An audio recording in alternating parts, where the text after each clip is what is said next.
El cónclave, el número 76 de la historia, se iniciará pues prácticamente dentro de 24 horas en Ciudad del Vaticano, y vamos a platicar con Jorge Trasdoceros, investigador del Instituto de Investigaciones Históricas de la UNAM y especialista en religión, sobre pues qué ocurre en estas horas previas al inicio del cónclave, y también pues qué podemos esperar respecto de lo que ahí suceda. ¿Cómo estás, Jorge? Gusto saludarte.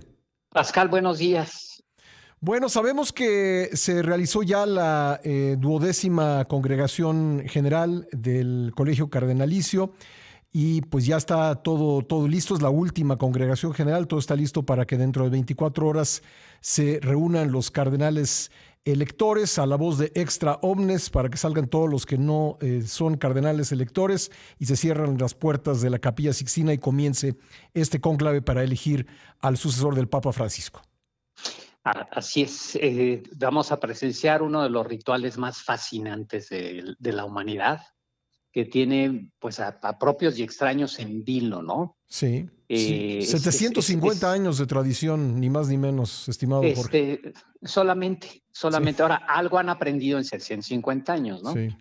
Ahora, le podemos echar otro poquito más, porque la reforma al Colegio Cardenalicio tiene realmente 1000 años, ya está cerca de cumplir los 1000 años, ¿no? Sí. Entonces, digamos que tiene un poco de experiencia.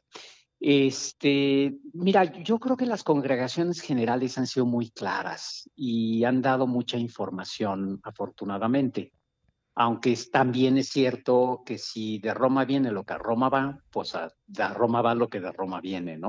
Entonces, la información que se ha liberado, seguir las homilías es muy interesante también, ¿no? Yo tengo la impresión de que han hecho un diagnóstico muy claro, muy preciso de las necesidades de la Iglesia y de las necesidades del mundo. Ujú. Y en función de eso es que van a escoger al Papa, ¿sí? Yo estoy viendo un proceso muy ordenado. Yo creo que hay muchísima comunicación entre los cardenales por la claridad de los mensajes. Eso que tanto se decía que no se conocían porque eran de muy distintos lados del mundo, Ujú. creo que lo podemos dejar a un lado. Era una especulación. Tenía sentido, pero ha demostrado que no es así. Eh, y en ese sentido, yo esperaría ahora sí un conclave más bien sencillo. Yo creo que ya tienen en mente ahorita varios, y hay dos mensajes muy claros, ¿no? La Iglesia necesita un pastor, no un diplomático, no un Ujú. político, no un estadista, como pudo haber sido Juan Pablo II, por ejemplo, Ujú. ¿no?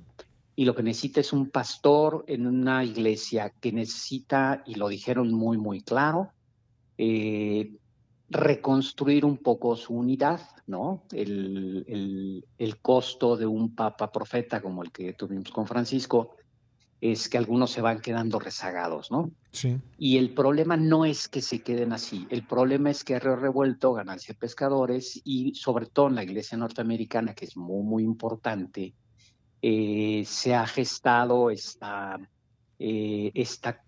confusión entre catolicismo y ultraderecha. No es que sean muchos, pero sí son muy vociferantes. El cardenal Burke en ese sentido, pues no ha hecho bien. Esta cercanía de ciertos obispos, de ciertos cardenales con Trump, tampoco ha hecho nada bien a la iglesia. Ujú. Entonces tiene que salir al paso de eso, ¿no? Y Entonces, ese diagnóstico lo hicieron muy claro. digamos, más allá de los nombres, que generalmente las listas de papábiles se equivocan, pero más allá de los nombres, la disyuntiva parecía estar entre un papa político con experiencia diplomática que pudiera, digamos, conducir a la iglesia en las aguas turbulentas de la globalidad, o bien un papa misionero que siga un poco la línea del Papa Francisco. ¿Sería un poco esa la disyuntiva? Exactamente, Sí, bueno, todo papa tiene que hacerle de las dos, pues necesariamente, ¿no? sí. Porque uno de los instrumentos más importantes que tiene la iglesia para influir es la red diplomática. Ujú. Ahora, aquí hay un punto muy importante. La red diplomática puede operar, y de hecho opera constantemente, como un instrumento de la pastoral. Yo sé que esto suena un poco raro, pero hay que explicarlo. La diplomacia del Vaticano funciona al revés de cualquier otra diplomacia. Nosotros estamos acostumbrados a que la diplomacia funcione en función del interés nacional. En este caso, la diplomacia del Vaticano funciona exactamente al revés. No hay ningún interés nacional que proteger. Entonces, la diplomacia del Vaticano lo que hace, bueno, no es el Vaticano, es de la Santa Sede, porque la representación diplomática es de la Santa Sede, no del Vaticano. ¿Sí? La representación de la Santa lo que hace es proteger el interés de los católicos del lugar donde está, y ahora se le ha agregado mucho construir la paz y la protección de todos los derechos humanos de cualquier grupo humano que esté dentro de ese país. Entonces, funciona totalmente al revés. Por eso la gran red diplomática que tiene la Santa Sede, que es una de las más grandes del mundo, puede operar pastoralmente. Y todo indica que los cardenales quieren un pastor. Que a lo mejor no vaya tan rápido como Francisco, que pueda reconstruir estas cuestiones para evitar la politización de la fe, que eso es lo que ha hecho daño. El daño no es que unos sean más tradicionales que otros. El daño es cuando de ahí se agarran, politizan la fe, y entonces grupos de ultraderecha como Trump aprovechan estas confusiones para hacerle mucho daño a la iglesia y al país donde están, por supuesto, ¿no? 8:41 en el tiempo del centro. Estamos conversando con Jorge Trasloceros, investigador de la UNAM, especialista en religión, sobre el inicio del cónclave dentro de prácticamente 24 horas. Jorge, entonces me decías que en las congregaciones generales el tono de la discusión ha llevado a que probablemente el próximo papa sea un pastor, sea un misionero. Yo no candidateo a nadie, además creo que ya la experiencia nos ha mostrado que hay que tener mucho cuidado con los papábiles, pero bueno, cuando pienso en un cardenal de esas características, pienso en muchos, pero por ejemplo pienso en el obispo de Argel, en Argelia, Jean-Paul Vesco, que quizá tiene esa característica es un dominico que tiene esa característica de misionero, de pastor. Por ejemplo, sería un ejemplo. Sí, sería un ejemplo y sería una sorpresa, ¿no? Que viniera de un país musulmán, lo cual tendría también mucho sentido, ¿no? Es decir, son personas acostumbradas a tender puentes de diálogo, a ser un factor de paz. Y mucho de la pastoral de la iglesia en los años por venir se va a tener que orientar en ese sentido. Estamos en un mundo muy violento, muy loco, en donde los nacionalismos vuelven a surgir, y al interior de los países la política de las identidades ha hecho un daño, pero tremendo, ¿no? Y la primera de las identidades es del racismo, la exclusión del otro por tener una identidad, que habíamos platicado en otra ocasión.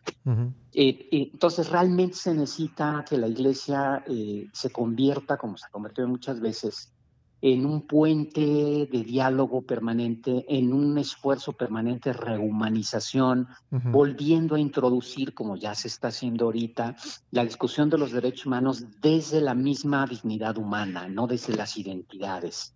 Eso de las identidades nos hace pedazos.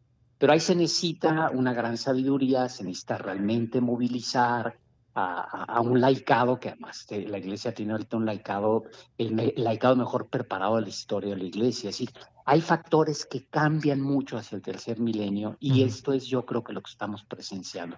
Eso súmale que ya tenemos la recepción total del Concilio Vaticano II, una mayor claridad de la misión de la iglesia. Entonces yo me inclino a pensar que va a ser una sorpresa, un poco como tú le estás planteando, Pascal.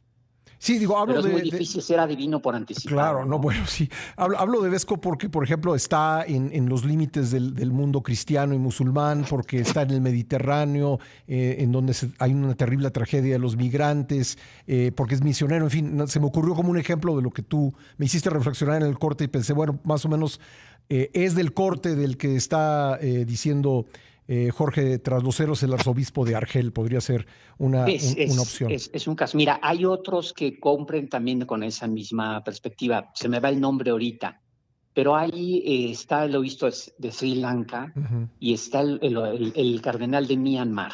¿Sí? El cardenal de Myanmar es un hombre súper interesante. La iglesia de Myanmar no solo está perseguida, sino que es chiquititita.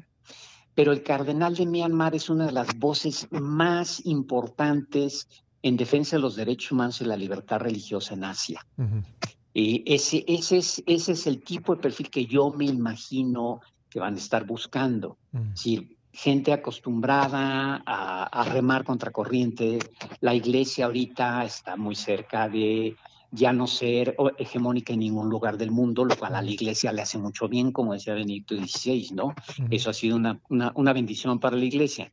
Entonces, este tipo de perfil es el que un poco proyectando mis propios deseos, ¿no? Pero es yo creo que lo que están buscando los cardenales. De entre los que manejan las casas de apuestas, que me parece una cosa espeluznante que se hagan apuestas Sí, con esto, está pero bueno, Pietro Parolin pues en primer así es. lugar, ¿no?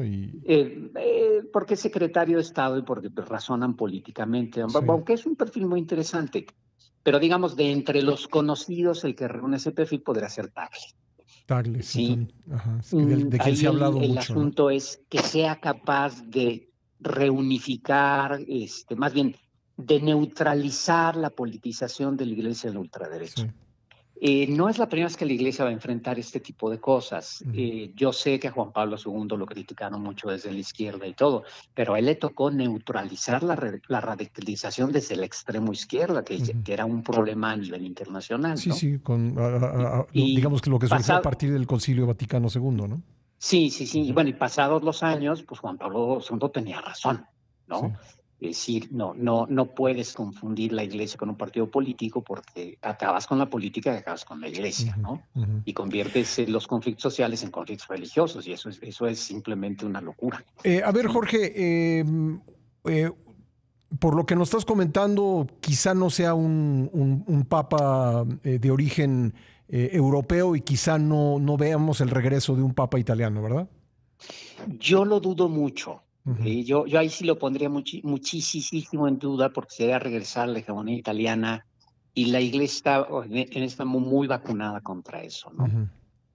Ahí sí yo creo, no lo veo, o sea, no lo veo, pero bueno, otra vez, si sale Parolín, vamos a decir todos, claro, era el ideal, Sí, como no se claro, me sí. Bueno, ocurrió, a toro ¿no? pasado es muy fácil, ¿no? Todas las No, sí es señales muy estaban fácil poner ahí. banderillas a toro pasado. Sí, claro, Sí. así es muy sencillo, pero más bien, a ver, nos quedan 3 minutitos, pero me interesa tu reflexión de por qué tu lectura de las congregaciones generales hacen pensar en que el próximo papa será un papa pastor, un papa misionero. Fíjate que lo han declarado explícitamente los mismos cardenales, ¿sí?